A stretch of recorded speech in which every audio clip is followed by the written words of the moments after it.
Hi everyone, I'm Dr. Mayura, and I'm going to talk a little bit about the damaging effects of the stress hormone cortisol in your body and how you can cope with it or reduce the levels of cortisol in your body by lifestyle and diet and mindfulness. So let's get started. What are the negative effects of cortisol in your body and what is cortisol, right? I mean, we've all heard of it. Yes, we've heard of it in relation to stress. But what is cortisol?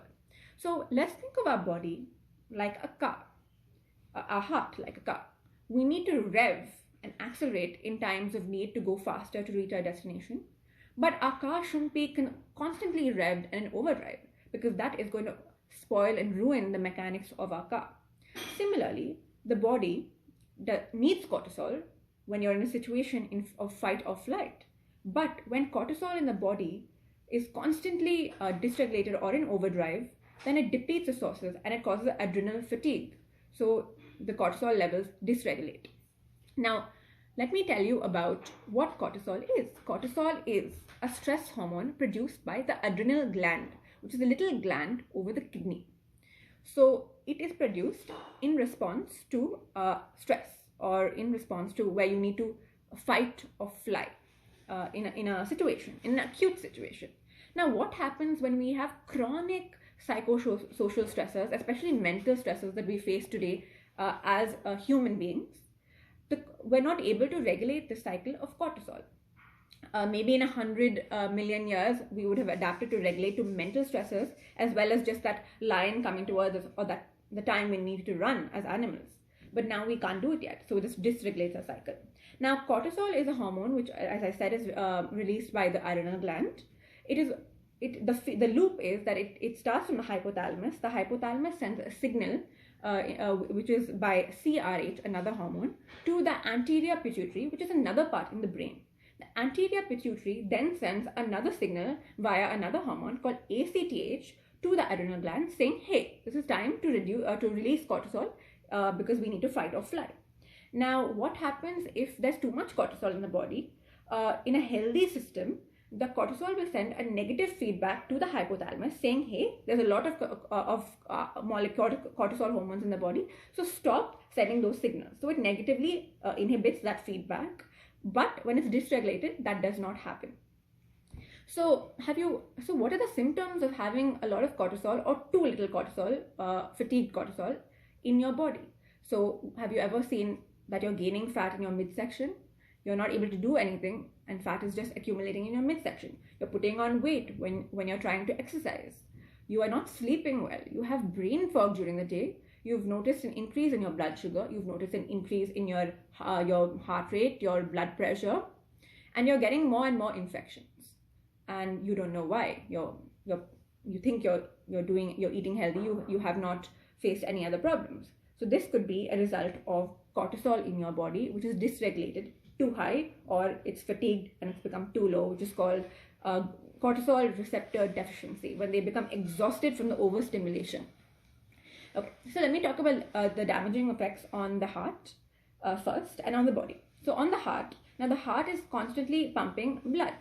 But what happens if it's always in overdrive and it has to pump a lot of blood and the vessels become very tight, they become very rigid? Then you'll have something called hypertension. Now, if the blood keeps going and hitting those arteries and veins, it'll cause some damage to those arteries and veins. Now, they will break, they will cause inflammation, and that inflammation will release factors to build up plaque, which is cholesterol and fats. That plaque will build up on that artery, and slowly over years, you will get coronary artery disease and other vascular diseases, other diseases of the arteries and veins in other parts of your body. So this is something that we need to be aware of. Cholesterol directly leads to heart attacks and heart disease. Secondly, let's talk about metabolism. So in a situation where you have to run and you have to fight or fly, you want energy. So cortisol and glucagon, which is a hormone which releases the stored glucose into glucose in the body that the body can use at that moment to have energy. That is why glucagon is needed. But what happens if you don't need to fight or fly and it's a chronic stress that you're facing? You don't need that much physical energy. Then you will have increased blood sugar and insulin resistance. So this causes things like weight gain and diabetes, which is it's actually globally a pandemic. There's so many cases of diabetes mellitus that are coming up into physicians' offices and younger.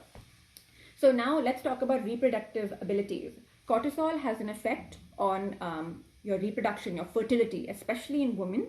Women, it dysregulates the cycle, which is again from the pituitary. There are hormones called FSH and LH. These hormones are necessary to regulate our estrogen and progesterone, which I'm sure everyone has heard about. Estrogen and progesterone are needed to help fertilize the egg. It needs to help ovulate. It needs to help in the process of the health of the egg for the females.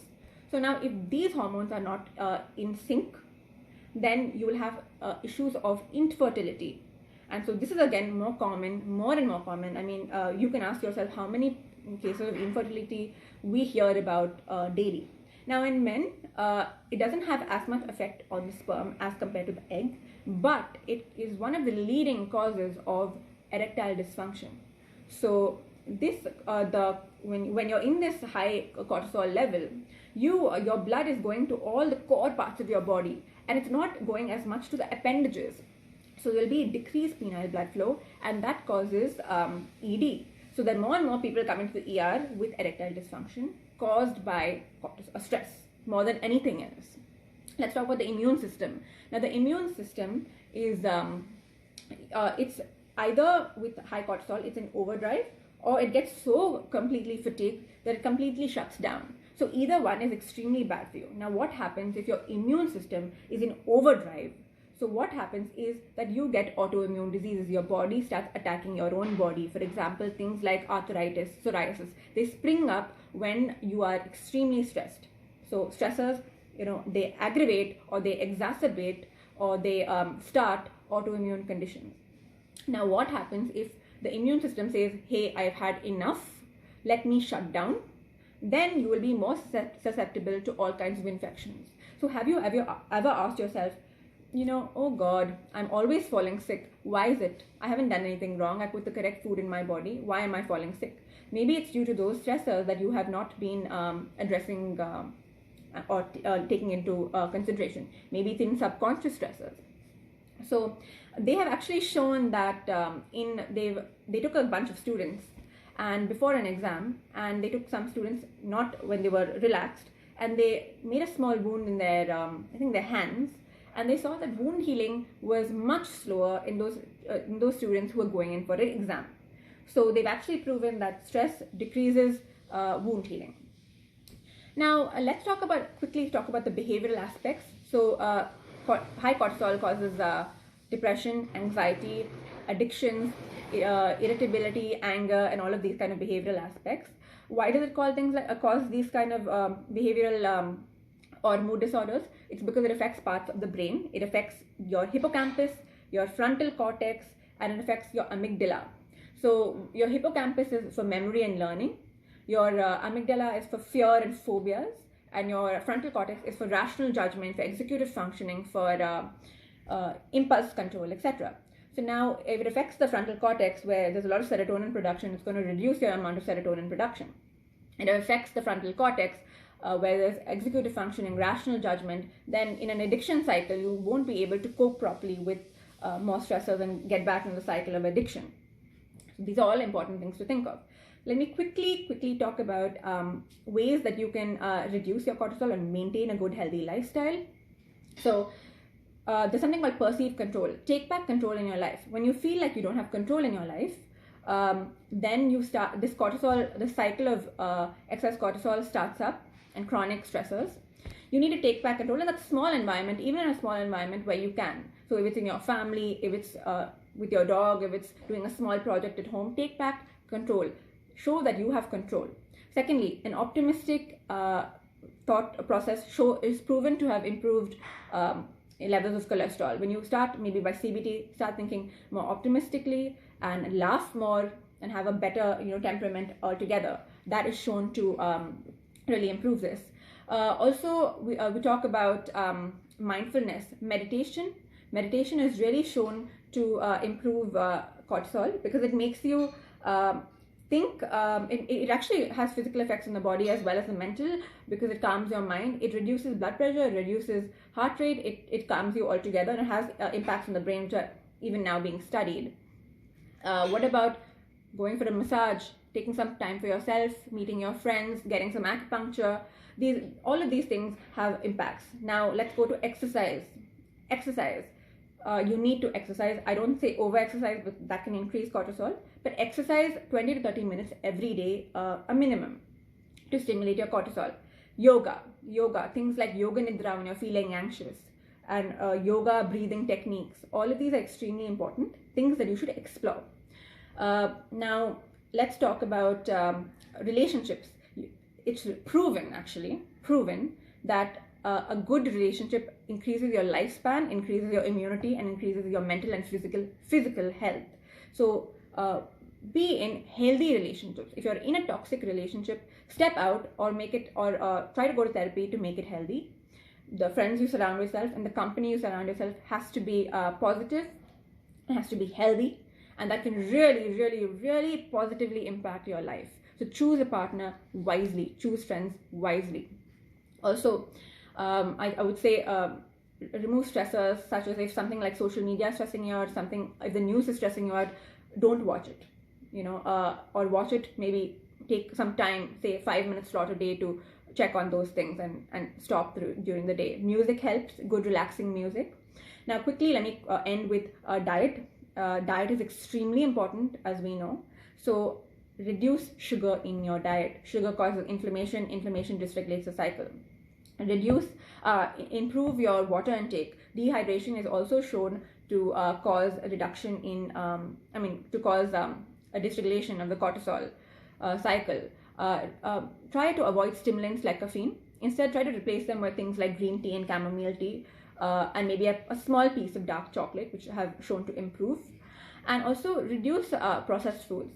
Reduce processed foods or eliminate them, and eat whole foods, green leafy vegetables with good nutrients, because the gut-brain axis is extremely important. You don't want to remove that good that micro diversity in your gut, because it helps your brain and it helps your hormones function properly. And finally, I think you should the final point is so keep in mind that you need to take prebiotics and probiotics. They really help you. So if you know, prebiotic foods and fibers really help with hormonal regulation again. So a good healthy diet, exercise, yoga, mindfulness, good secure relationships, and taking control back into your life really will help you, without using medicines, to get back your cortisol on track. So don't stress out, and I hope this helps you and educates you on stress and how to deal with it and what's happening in your body.